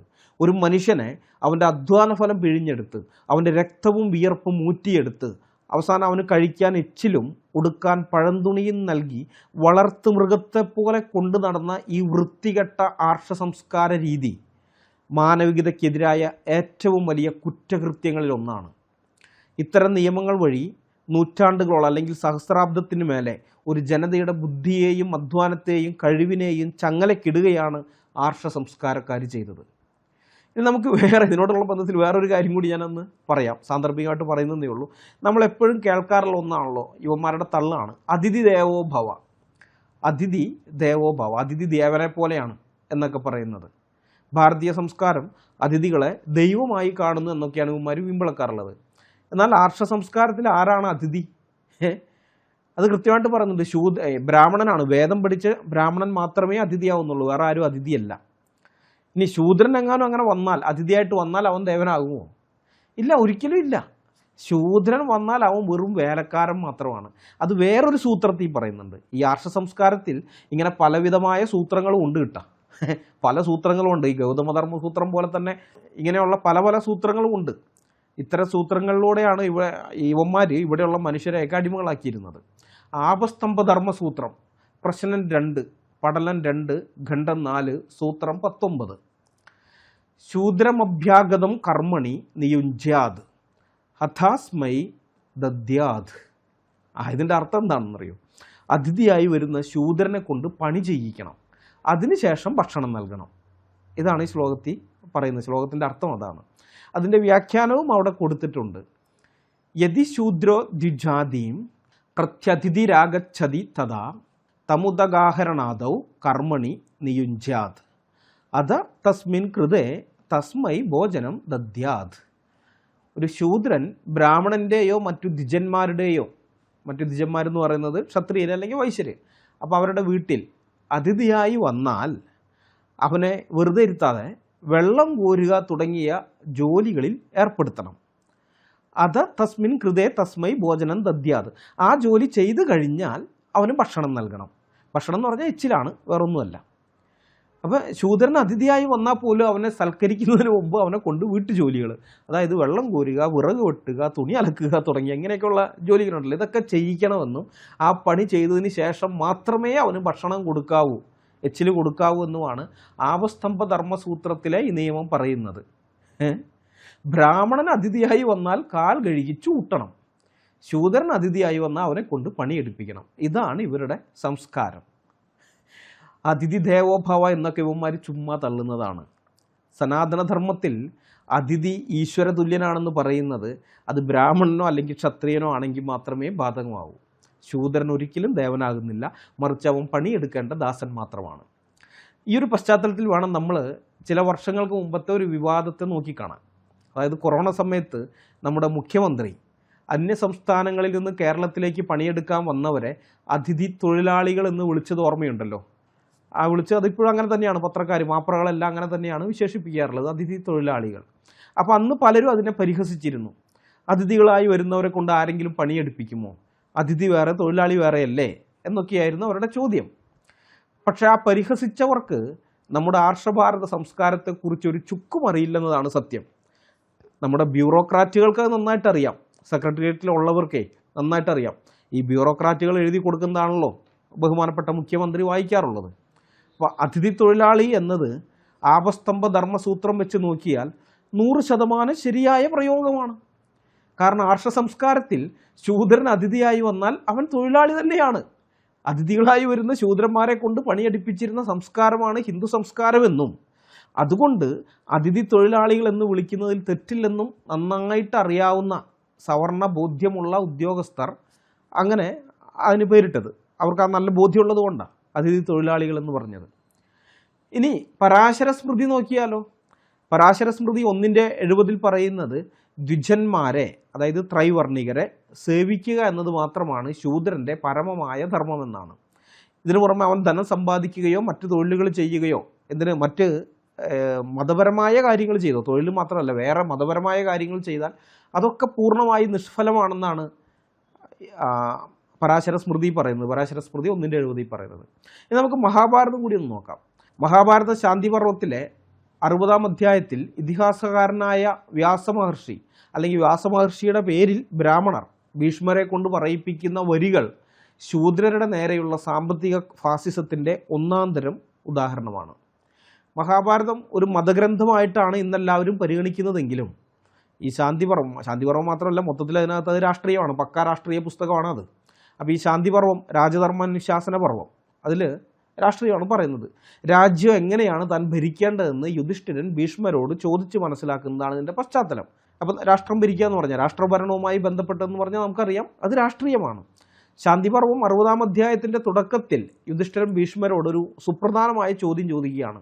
4 വർണ്ണങ്ങളുടെയും കൃത്യമായ ധർമ്മങ്ങൾ എന്തൊക്കെയാണ് എന്നതാണ് ആ ചോദ്യം. അപ്പോൾ അതായത് ഇവരെ ഭരിക്കേണ്ടതല്ലേ, അപ്പോൾ ഭരിക്കാൻ വേണ്ടി 4 വർണ്ണങ്ങളുടെ, അപ്പോൾ രസമാണ്. അതിനകത്ത് പറയുന്നുണ്ട്, ഈ ആദ്യം തന്നെ പറയുന്നത് ബ്രാഹ്മണരുടെ കാര്യമാണ്. അപ്പോൾ യുധിഷ്ഠിരനോട് പറഞ്ഞിട്ട്, യുധിഷ്ഠിര നീ വെറുതെ ബ്രാഹ്മണരോട് ഉടക്കാൻ നിൽക്കരുത്, അവരോട് ഉരസാൻ നിൽക്കരുത്, അവർ ചെറിയ പുള്ളികളൊന്നുമല്ല, അവർ വേണമെങ്കിൽ ദൈവത്തെ തന്നെ മാറ്റിക്കളയും. ദൈവത്തെ സ്വർഗത്തെയൊക്കെ മാറ്റിയിട്ട് പുതിയ സ്വർഗത്തെയും അതിൽ ദേവന്മാരെയും സൃഷ്ടിക്കാൻ കെൽപ്പുള്ളവരാണവർ എന്നൊക്കെ പറയുന്നുണ്ട്. നമുക്കറിയാം ത്രിശങ്കുവിൻ്റെയൊക്കെ കാര്യം, ത്രിശങ്കു സ്വർഗമൊക്കെ ഉണ്ടാക്കുന്ന വിശ്വാമിത്രൻ. അപ്പോൾ ഇതൊക്കെ മനസ്സിൽ വെച്ചിട്ടാണ് ഭീഷ്മർ പറയുന്നത്, അവരോട്ട് ഉടക്കാനൊക്കെ നിൽക്കരുത്. പിന്നെ ക്ഷത്രിയരുടെ കാര്യവും വൈശ്യരുടെ കാര്യമൊക്കെ പറഞ്ഞിട്ട് പിന്നെ 26-ാം ശ്ലോകം വരെ ഈ ത്രൈവർണികരുടെ കാര്യം പറഞ്ഞിട്ട് 27-ാമത്തെ ശ്ലോകത്തിൽ പറയുന്നത് ഇങ്ങനെയാണ്: അല്ലയോ ഭാരത, ശൂദ്രന് വിധിച്ചിട്ടുള്ള ധർമ്മം എന്താണെന്ന് ഞാൻ നിന്നോട് പറയാം. ആദ്യത്തെ 3 വർണ്ണങ്ങൾക്കും ദാസന്മാരായിരിക്കാൻ അഥവാ അടിമപ്പണി ചെയ്യാൻ വേണ്ടി മാത്രമാണ് ശൂദ്രനെ സൃഷ്ടിച്ചിരിക്കുന്നത്. ഇപ്പോൾ മനുഷ്യ സൃഷ്ടിപ്പിൻ്റെ ഉദ്ദേശം തന്നെ ഒരു വിഭാഗം ജനതയ്ക്ക് മറ്റൊരു വിഭാഗത്തിൻ്റെ അടിമപ്പണി ചെയ്യാനാണെന്ന് വരുത്തി തീർക്കുകയാണ് ഈ ഇതിൽ. ഇനി അടുത്ത ശ്ലോകം 28ാമത്തെ ശ്ലോകം ഇതിനേക്കാളും രസമാണ്. അതിനാൽ ശൂദ്രന് വിധിച്ചിട്ടുള്ള ഏകധർമ്മം ഈ 3 വർണ്ണങ്ങളെയും പരിചരിക്കുക എന്നത് മാത്രമാണ്. അവരെ ശുശ്രൂഷിക്കുന്നതിലൂടെ അല്ലെങ്കിൽ സേവിക്കുന്നതിലൂടെ തന്നെ ശൂദ്രൻ തൻ്റെ ജീവിതത്തിലെ ഏറ്റവും വലിയ ആനന്ദം നേടിക്കൊള്ളണം. ശൂദ്രൻ്റെ ജീവിതത്തിലെ ഏറ്റവും വലിയ ആനന്ദം എന്ന് പറയുന്നത് മഹാസുഖം, മഹൽ സുഖം, അങ്ങനെയാണ്. മഹൽ സുഖം എന്ന് പറയുന്നത് ഈ മുകളിലുള്ളവരെ ശുശ്രൂഷിക്കലാണ്, സേവിക്കലാണ്. മറ്റൊന്നുമില്ല. അവൻ്റെ ജീവിതത്തിൽ അവന് സന്തോഷം കൊടുക്കുന്ന, ആനന്ദം കൊടുക്കുന്ന വേറെ കാര്യമൊന്നുമില്ല. ഇതേ ഉള്ളൂ. ഇതിലേറ്റവും ശ്രദ്ധേയമായതും നമ്മൾ ഗൗരവമായി എടുക്കേണ്ടതുമായ കാര്യം അത് അടുത്ത ശ്ലോകമാണ്. 29ാമത്തെ ശ്ലോകത്തിൽ ഒരു ശൂദ്രൻ ഒരിക്കൽ പോലും ധനം സമ്പാദിക്കാൻ പാടില്ലെന്നാണ് കൃത്യമായിട്ട് പറയുന്നത്. ശൂദ്രൻ യാതൊരുവിധ അസൂയയോ സങ്കടമോ ദേഷ്യമോ ഇല്ലാതെ ഈ 3 വർണ്ണങ്ങളെയും പരിചരിക്കണം. ഒരിക്കൽ പോലും ഒരു കാരണവശാലും ശൂദ്രൻ സമ്പാദ്യം ഉണ്ടാക്കാൻ പാടുള്ളതല്ല. അപ്പോൾ ഇതിലേറ്റവും ശ്രദ്ധേയമായ കാര്യം അതിലെ അവസാനത്തെ വരിയാണ്. ഒരു ശൂദ്രൻ ഒരിക്കൽ പോലും യാതൊരു കാരണവശാലും ധനം സമ്പാദിക്കാൻ പാടില്ലെന്ന് ഈ വരികൾ കർശനമായിട്ട് വിലക്കുകയാണ്. അപ്പോൾ എന്തുകൊണ്ടാണ് ശൂദ്രർ ധനം സമ്പാദിക്കരുതെന്ന് ഇത്ര കർശനമായിട്ട് പറയുന്നത്? അതിൻ്റെ ന്യായീകരണം തൊട്ടടുത്ത വരി പറയുന്നുണ്ട്. ശൂദ്രൻ സമ്പത്തുണ്ടാക്കിയാൽ അവൻ പാപിയായി മാറും എന്നാണ് ന്യായം. ഭീഷ്മർ പറയുന്ന ന്യായം, അല്ലെങ്കിൽ ഭീഷ്മരെ കൊണ്ട് വ്യാസം പറയിപ്പിക്കുന്ന, അല്ലെങ്കിൽ വ്യാസൻ്റെ പേരിൽ ബ്രാഹ്മണർ ഭീഷ്മരെ കൊണ്ട് പറയിപ്പിക്കുന്ന ന്യായം ഇതാണ്: സമ്പത്തുണ്ടാക്കിയാൽ അവൻ പാപിയായി മാറും. കാരണം ഈ പണം ഉണ്ടായിക്കഴിഞ്ഞാൽ പിന്നെ അവൻ സവർണരെ അനുസരിക്കില്ല, അവരെ കീഴ്പ്പെടുത്താൻ ശ്രമിക്കും. അപ്പം അങ്ങനെ വരുമ്പോൾ അവൻ ധർമ്മം വിട്ട് പുറത്തു പോവുകയല്ലേ. അവൻ്റെ ആ ശൂദ്രൻ്റെ ധർമ്മമല്ല അവൻ പാലിക്കുന്നത്, ധർമ്മച്യുതി സംഭവിക്കുകയാണ്, അവൻ ധർമ്മലംഘനം നടത്തുകയാണ്. അപ്പോൾ അതുകൊണ്ട് ശൂദ്രൻ അങ്ങനെ ധർമ്മലംഘനം നടത്തി പാപിയാകാതിരിക്കാനാണ് അവൻ ധനം സമ്പാദിക്കുന്നതിനെ വിലക്കുന്നതെന്ന് ഭീഷ്മരെ കൊണ്ട് വ്യാസം പറയിപ്പിക്കുന്നു, അല്ലെങ്കിൽ വ്യാസൻ്റെ പേരിൽ ബ്രാഹ്മണൻ പറയിപ്പിക്കുന്നത്. നമ്മൾ ഇത്രയും നേരം ഈ ത്രൈവർണികരുടെ ഫാസിസത്തെക്കുറിച്ച് പറയുകയായിരുന്നു. പക്ഷെ സത്യത്തിൽ നമ്മൾ അവരുടെ വലിയ മനസ്സ് കാണാതെ പോകരുത്. ഈ മഹാഭാരതം വായിച്ചപ്പോഴാണ് എനിക്കത് മനസ്സിലായത്. അവരെത്ര മഹാമനസ്കരാണ്, ശൂദ്രരോട് അവർക്ക് എന്തൊരു സ്നേഹമായിരുന്നു എന്ന് ഈ അവസാനത്തെ ഭാഗം വായിച്ചപ്പോഴാണ് മനസ്സിലായത്. കാരണം പണം എന്ന് പറയുന്നത് കേവലം വെറും പേപ്പർ കഷ്ണമല്ല, അല്ലെങ്കിൽ ലോഹ കഷ്ണങ്ങളൊന്നുമല്ല. അത് മനുഷ്യനെ അഹങ്കാരിയാക്കുന്ന, പാപത്തിലേക്ക് നയിക്കുന്നൊരു വല്ലാത്ത സാധനമാണ്. ശൂദ്രൻ എങ്ങാനും പണം സമ്പാദിച്ചാൽ അവൻ അഹങ്കാരിയാകും, സവർണരനുസരിക്കില്ല, അവൻ അവൻ്റെ കുലധർമ്മം ചെയ്യില്ല, ധർമ്മലംഘനം നടത്തും. അങ്ങനെ അവൻ വലിയ പാപിയായി തീർന്ന് നേരെ നരകത്തിലേക്ക് പോകും. അപ്പം അതുകൊണ്ട് ആ പാവശൂദ്രൻ പാപം ചെയ്ത് നരകത്തിൽ പോകാതിരിക്കാൻ വേണ്ടി ആ പാപമായ സമ്പത്ത് മുഴുവൻ സ്വന്തം കീശയിലിട്ട് സ്വന്തം നിലവറകളിൽ പൂട്ടിയിട്ട് ശൂദ്രന് പകരമായിട്ട് നരകത്തിൽ പോകാൻ തയ്യാറായ ആ ത്രൈവർണികരുടെ ത്യാഗമനോഭാവം അത് നമ്മൾ സമ്മതിച്ചു കൊടുത്തേ പറ്റുകയുള്ളൂ. എൻ്റെ ശൂദ്രൻ നന്നാകണം, അവന് അഹങ്കാരം ഉണ്ടാകരുത്, അവൻ സ്വർഗത്തിൽ പോകണം എന്ന ഒറ്റ നിർബന്ധം കൊണ്ടാണ് അവർ അവനെ കൊണ്ട് പണിയെടുപ്പിക്കുകയും കൂലി കൊടുക്കാതിരിക്കുകയും ചെയ്തത്. മനസ്സിലായോ? കാരണം കൂലി കൊടുത്ത് അവനത് കൂട്ടിവെച്ച് ധനികനാകും, അതോടെ അവൻ പാപിയാവില്ലേ? അപ്പോൾ അത് പാടില്ല. ശൂദ്രൻ്റെ ആത്മാവിനെ രക്ഷിക്കാൻ വേണ്ടി സ്വന്തം ആത്മാവിൻ്റെ കാര്യം പോലും നോക്കാതെ ആ സമ്പത്ത് മുഴുവൻ സ്വയം അനുഭവിച്ച് തീർത്ത ആ പുണ്യാത്മാക്കളെ നമ്മൾ ഇത്രയും നേരം തെറ്റിദ്ധരിച്ചു പോയല്ലോ എന്നുള്ളതാണ് എൻ്റെ വിഷമം. കഷ്ടം തന്നെ. ഇതൊക്കെ എജ്ജാതി ന്യായീകരണമാണ്. മഹാഭാരതം വലിയ മതഗ്രന്ഥമായിട്ട് കൊണ്ടു നടക്കുന്നതിനകത്ത് വെച്ചിരിക്കുന്ന ന്യായീകരണമാണ്. ന്യായീകരിക്കുന്നതിനൊരു ഉളുപ്പൊക്കെ വേണ്ടേ? കഞ്ചാവ് കൂട്ടിയിട്ട് കത്തിച്ച് ആവി പിടിച്ചിരുന്ന് എഴുതുന്നവൻ പോലും ഇമാതിരി ന്യായീകരണം പറയാൻ നിൽക്കില്ല. അത്ര ഉളുപ്പില്ലാത്ത ന്യായീകരണമായി പോയി ഇത്.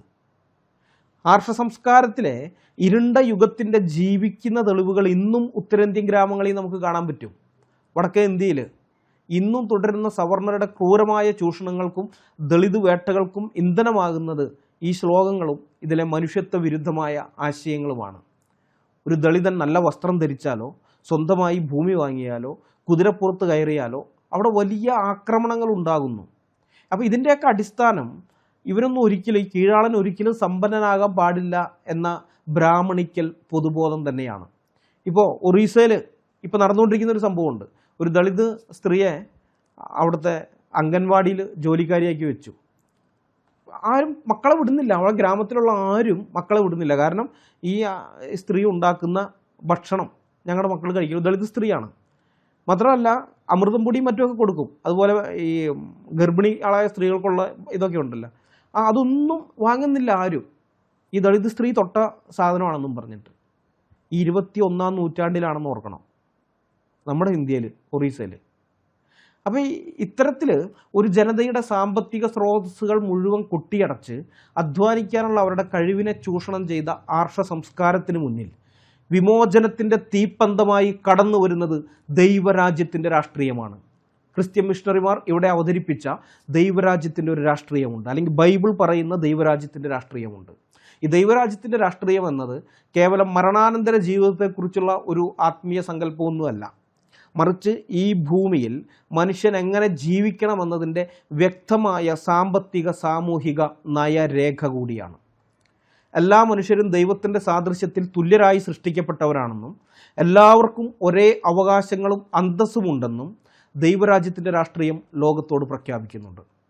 ആർഷ സംസ്കാര നിയമങ്ങൾ നിഷേധിച്ച വിദ്യാഭ്യാസവും സമ്പത്തും അടിച്ചമർത്തപ്പെട്ട മനുഷ്യരിലേക്ക് എത്തിച്ച് അവരെ മുഖ്യധാരയിലേക്ക് കൊണ്ടുവരിക എന്നതാണ് ദൈവരാജ്യത്തിൻ്റെ രാഷ്ട്രീയം മുന്നോട്ട് വയ്ക്കുന്നത്. വർണ്ണത്തിൻ്റെ പേരിൽ ഒരു വിഭാഗത്തിന് സമ്പത്ത് നിഷേധിച്ച ആർഷ സംസ്കാര രാഷ്ട്രീയത്തിന് ബൈബിൾ നൽകുന്ന ശക്തമായ മറുപടി ആവർത്തന പുസ്തകം 8-ാം അധ്യായം 18-ാം വാക്യത്തിൽ നമുക്ക് കാണാം.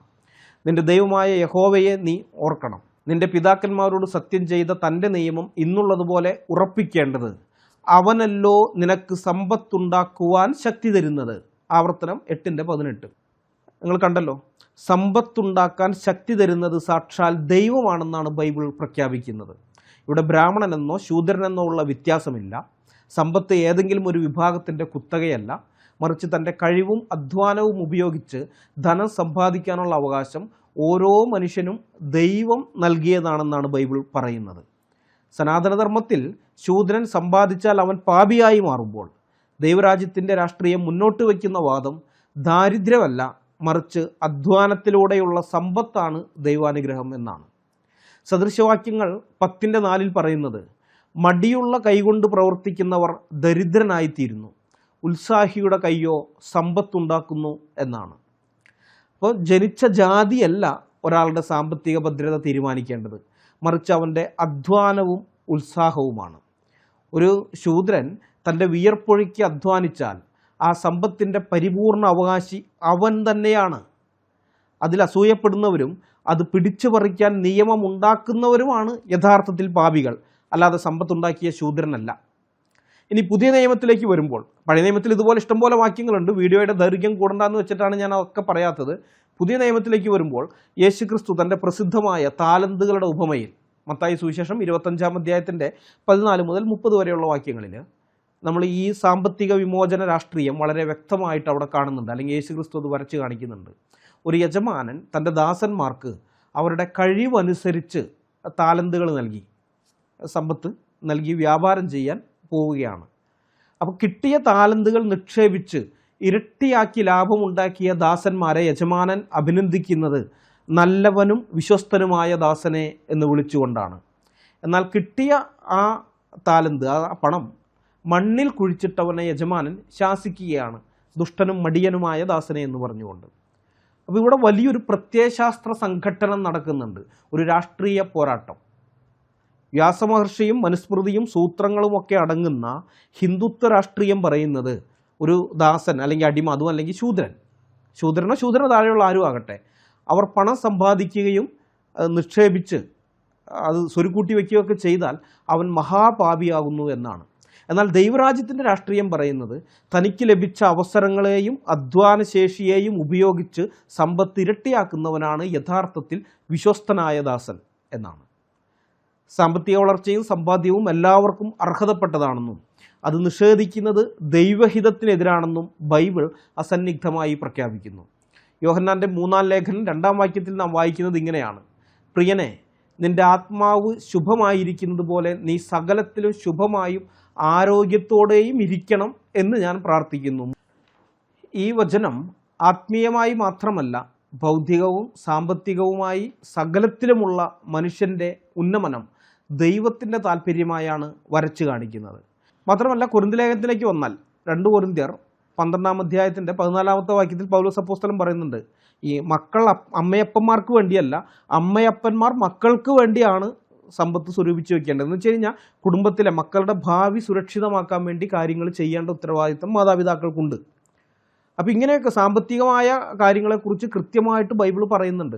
അത് ആർഷ സംസ്കാര നിയമങ്ങൾക്ക് പൂർണ്ണമായിട്ടും എതിരാണ്. മനസ്സിലായോ? അപ്പോൾ ഇതുകൊണ്ടാണ് ഉത്തരേന്ത്യയിൽ ഈ മിഷണറിമാരൊക്കെ ആക്രമിക്കപ്പെടുന്നുണ്ടല്ലോ, ക്രിസ്ത്യൻ സ്ഥാപനങ്ങളൊക്കെ ആക്രമിക്കപ്പെടുന്നത്. അതിൻ്റെ കാരണം അതാണ്. അതായത് ബൈബിളിലെ ഈ സാമ്പത്തിക വിമോചന രാഷ്ട്രീയം ഇന്ത്യയിൽ പ്രായോഗികമായി നടപ്പിലാക്കിയത് ക്രൈസ്തവ മിഷണറിമാരാണ്. അവർ ഇന്ത്യയിൽ വന്നപ്പോൾ കേവലം സുവിശേഷം പ്രസംഗിക്കുക മാത്രമല്ല ചെയ്തത്. അകക്കണ്ണ് തുറപ്പിക്കാൻ ആശാൻ വേണം എന്ന് കാരണന്മാർ പറയാറുണ്ടല്ലോ. അകക്കണ്ണ് തുറപ്പിക്കാനേ ആശാൻ വേണം. അപ്പോൾ ഇവിടെ ആശാന്മാരുണ്ടായിരുന്നില്ല. ഇവരുടെയൊക്കെ ഈ ശൂദ്രരെയും ദളിതരുടെയും ഒക്കെ അകക്കണ്ണ് തുറപ്പിക്കാൻ ആശാന്മാരുണ്ടായിരുന്നില്ല.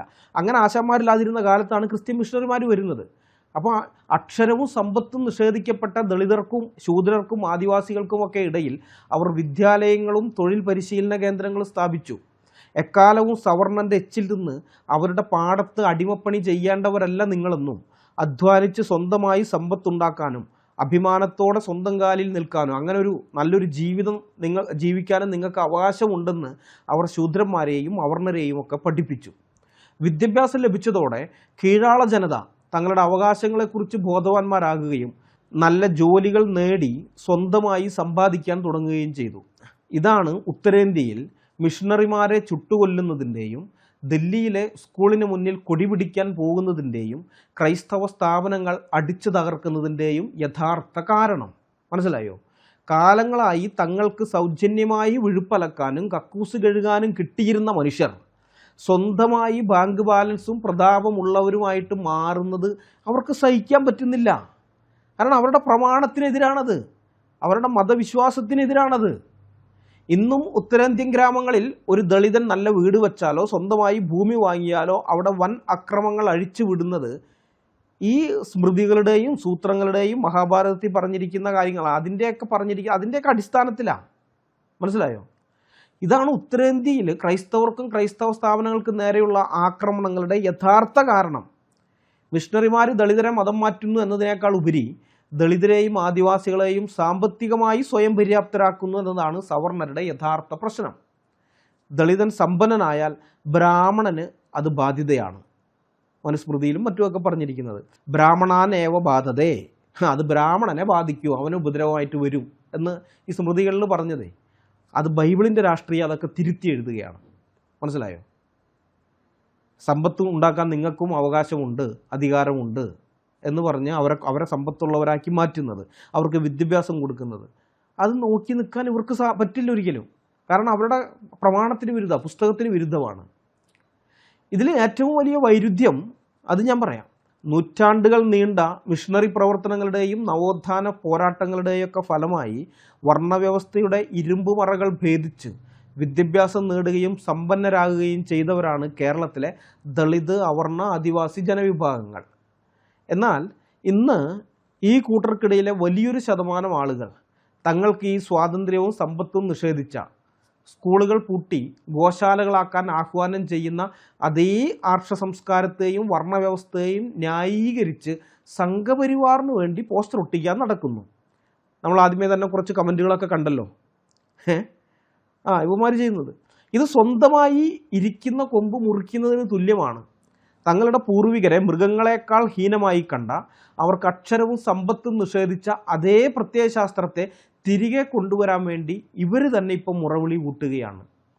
സ്വന്തം തടി കാക്കാനാകാത്തവൻ അങ്ങാടി കാക്കുമോ എന്ന പഴഞ്ചൊല്ല് പോലെ സ്വന്തം അസ്തിത്വവും തങ്ങളുടെ സമുദായം നേടിയെടുത്ത സാമ്പത്തിക സ്വാതന്ത്ര്യവും സംരക്ഷിക്കാൻ കഴിയാത്ത ഇവർ തങ്ങളെ അടിമകളാക്കാൻ വേണ്ടി തയ്യാറാക്കിയ വേദങ്ങൾക്കും സ്മൃതികൾക്കും വേണ്ടി വാദിക്കുന്നത് ചരിത്രത്തിലെ ഏറ്റവും വലിയ പ്രഹസനമാണ്.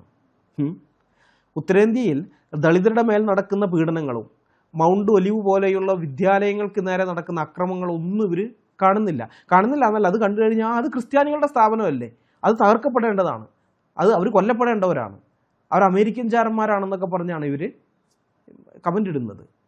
അപ്പോൾ ഇവന്മാർ ഇന്ന് അനുഭവിക്കുന്ന ഈ സാമ്പത്തിക ഭദ്രത അത് മിഷണറി വിദ്യാഭ്യാസവും ജനാധിപത്യവും അവർക്ക് നൽകിയതാണ്. എന്നാൽ അതിനെ നശിപ്പിക്കാൻ വരുന്നവർക്ക് അവർ തന്നെ കുടപിടിക്കുകയാണ്. യാഥാർത്ഥ്യം തിരിച്ചറിയാതെ അവർ ആർഷ സംസ്കാരം എന്ന ഇരുണ്ട യുഗത്തിലേക്ക് തിരികെ പോകാൻ വേണ്ടി വണ്ടിക്ക് സ്വയം ടിക്കറ്റ് എടുക്കുകയാണ്. ഒന്ന് ആലോചിച്ച് നോക്കിയേ, ദില്ലിയിലെ മൗണ്ട് ഒലിവ് സ്കൂളിന് മുന്നിൽ നിന്ന് ഗോശാല ചാഹിയേ സ്കൂൾ നെഹി, ഞങ്ങൾക്ക് ഗോശാലയാണ് വേണ്ടത്, സ്കൂളല്ല എന്ന് ആക്രോശിച്ച ആൾക്കൂട്ടത്തെ ആ വീഡിയോ നിങ്ങൾ കണ്ടല്ലോ. അത് നിങ്ങൾ ശ്രദ്ധിച്ചോ? അതിലുള്ള ആൾക്കാരെ ഒരു നിമിഷം നിങ്ങൾ അതൊന്ന് ശ്രദ്ധിച്ചു നോക്ക്. ആരാണ് ആ തെരുവിൽ കിടന്ന് അലറുന്നത്? ഉറപ്പിച്ച് പറയാം, ആ കൂട്ടത്തിൽ ഒരു ബ്രാഹ്മണനെയോ ക്ഷത്രിയനെയോ സമ്പന്നനായ ഒരു വൈശ്യനെയോ നിങ്ങൾക്ക് കാണാൻ കഴിയില്ല, ശൂദ്രനെയും കാണാൻ കഴിയില്ല. ആ കൊടി പിടിച്ച് നിൽക്കുന്നവരാരും പൂണൂലിട്ടവരല്ല. അവരെല്ലാം തന്നെ നൂറ്റാണ്ടുകളായി അക്ഷരം നിഷേധിക്കപ്പെട്ട ചേരികളിലും കോളനികളിലും ജീവിക്കുന്ന പാവപ്പെട്ട അവർണരാണ്, അല്ലെങ്കിൽ പഞ്ചമരാണ്. ഇതാണ് ഇതിലെ ഏറ്റവും വലിയ ദുരന്തം. സവർണ മേധാവിത്വത്തിൻ്റെ അടിച്ചമർത്തലിൽ നിന്ന് രക്ഷപ്പെടാൻ ഈ അവർണർക്ക് മുന്നിലുള്ള ഒരേ ഒരു വാതിൽ വിദ്യാഭ്യാസം മാത്രമാണ്. ആ വാതിൽ ആദ്യമായി അവർക്ക് തുറന്നു കൊടുത്തത് ക്രിസ്ത്യൻ മിഷണറിമാരാണ്.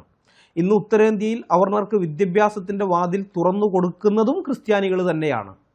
എന്നാൽ തങ്ങൾക്ക് വെളിച്ചം തരുന്ന ആ വിദ്യാലയങ്ങൾ അടിച്ചു തകർത്ത് അവിടെ പശുവിനെ കെട്ടണം എന്ന് മുദ്രാവാക്യം വിളിക്കാൻ സവർണർ ഉപയോഗിക്കുന്നത് ഇതേ അവർണരെ തന്നെയാണ്. ഇവിടെ സവർണ ഫാസിസത്തിൻ്റെ മാസ്റ്റർ ബ്രെയിൻ എങ്ങനെയാണ് പ്രവർത്തിക്കുന്നതെന്ന് നോക്കുക. അവർ ഈ സംഘപരിവാറിൻ്റെ നേതാക്കന്മാരുണ്ടല്ലോ, അവരുടെ മക്കളെ എവിടെയാണ് പഠിപ്പിക്കുന്നത്? ദില്ലിയിലെയും വിദേശത്തെയും ഏറ്റവും മികച്ച ഇംഗ്ലീഷ് മീഡിയം സ്കൂളുകളിൽ, കോൺവെൻറ്റുകളിൽ, സർവകലാശാലകളിൽ. ഇവിടുത്തെ മികച്ച ഇംഗ്ലീഷ് മീഡിയം സ്കൂളിൽ പഠിപ്പിക്കും. സ്കൂൾ പഠനമൊക്കെ കഴിഞ്ഞാൽ വിദേശത്ത് സംഘപരിവാർ നേതാക്കന്മാരുടെ പല മക്കളും വിദേശത്താണ് പഠനം നടത്തുന്നത്. അപ്പോൾ അവരുടെ മക്കൾക്ക് വേണ്ടത് എയർ കണ്ടീഷൻ ചെയ്ത ക്ലാസ് മുറികളും കമ്പ്യൂട്ടറുകളും ഉയർന്ന ശമ്പളമുള്ള ജോലിയൊക്കെയാണ്. തങ്ങളുടെ മക്കളുടെ ഭാവി അവരതെല്ലാം റെഡിയാക്കി സുരക്ഷിതമാക്കി വെച്ചിട്ടുണ്ട്. എന്നിട്ട് അവരെന്താ ചെയ്യുന്നത്? മക്കളുടെ ഭാവിയെല്ലാം റെഡിയാക്കി വെച്ചതിന് ശേഷം ഈ പാവപ്പെട്ട അവർണൻ്റെയും ദളിതൻ്റെയും ആദിവാസികളുടെയൊക്കെ കയ്യിൽ കാവി കൗബീനവും കൊടുത്ത് തെരുവിലിറക്കും. നീ പോയി സ്കൂൾ പൂട്ടിക്ക്, എന്നിട്ട് നമുക്ക് അവിടെ ഗോശാല പണിയാമെന്ന് പറയും. ആ ആൾക്കാരോട് പറയണേ, നമ്മുടെ പശു നമ്മുടെ അമ്മയാണല്ലോ, നമുക്ക് അവിടെ ഗോശാല പണിയാം, നീ പോയിട്ട് ആ സ്കൂൾ പൂട്ടിക്കെന്ന് പറയും. സ്വന്തം മക്കൾക്ക് ഉന്നത വിദ്യാഭ്യാസവും അവർണൻ്റെ മക്കൾക്ക് പശുവിനെ നോക്കുന്ന ജോലിയും. ഇത് തിരിച്ചറിയാനുള്ള ബോധം അവർണർക്കില്ലാതെ പോയി. തങ്ങളുടെ മക്കൾ പഠിക്കേണ്ട സ്കൂളുകൾ തങ്ങൾ തന്നെ തകർക്കുമ്പോൾ യഥാർത്ഥത്തിൽ അവർ ചെയ്യുന്നത് സ്വന്തം ശവപ്പെട്ടിക്ക് അണിയടിക്കുകയാണ്. തങ്ങളെ വീണ്ടും പഴയ ചാതുർവർണ്ണയത്തിൻ്റെ അടിമത്തത്തിലേക്ക് തിരികെ കൊണ്ടുപോകാനുള്ള സവർണൻ്റെ ഗൂഢാലോചനയിലെ വെറും കാലാളുകൾ മാത്രമാണ് തങ്ങൾ എന്നവർ തിരിച്ചറിയുന്നില്ല. ഇനി നമ്മുടെ കേരളത്തിലേക്ക് വരാം. ഉത്തരേന്ത്യയിൽ ക്രിസ്ത്യാനികളും മിഷണറിമാരും ഒക്കെ ആക്രമിക്കപ്പെടുമ്പോൾ, സ്കൂളുകൾ തകർക്കപ്പെടുമ്പോൾ ഫേസ്ബുക്കിലും വാട്സാപ്പിലും ഇരുന്ന് നന്നായിപ്പോയി എന്ന് കമൻ്റ് ഇടുന്ന മലയാളികളെ നിങ്ങൾ ശ്രദ്ധിച്ചിട്ടുണ്ടോ? ആരാ അവർ? അവരിൽ ഭൂരിപക്ഷവും സവർണരല്ല, അല്ലെങ്കിൽ ത്രൈവർണികരല്ല. സവർണരല്ല എന്ന് പറയാൻ പറ്റില്ല, ശൂദ്രരുണ്ട്, നായന്മാരുണ്ട്. അതിൽ ഭൂരിഭാഗം പേരും ഈ ത്രൈവർണികരല്ല. അവർ ഈ ശൂദ്രരും അവർണരൊക്കെയാണ്. മിഷണറിമാർ സ്ഥാപിച്ച സ്കൂളുകളിൽ പഠിച്ച് സംവരണത്തിൻ്റെ ആനുകൂല്യം നേടി സർക്കാർ ഉദ്യോഗവും നല്ല ശമ്പളവും ഒക്കെ വാങ്ങുന്ന ആളുകൾ. ഇരിക്കുന്ന കൊമ്പ് മുറിക്കുക മാത്രമല്ല, തങ്ങൾക്ക് ഇരിക്കാൻ കൊമ്പ് തന്ന മരത്തിൻ്റെ കടയ്ക്കൽ തന്നെ കോടാലി വയ്ക്കുന്നവരാണിവർ. ഹിന്ദുത്വത്തിൻ്റെ പേരിൽ ഇവർ കാണിക്കുന്ന ഈ ആവേശമുണ്ടല്ലോ, ഇത് യഥാർത്ഥത്തിൽ ബ്രാഹ്മണ്യത്തിൻ്റെ വിജയമാണ്.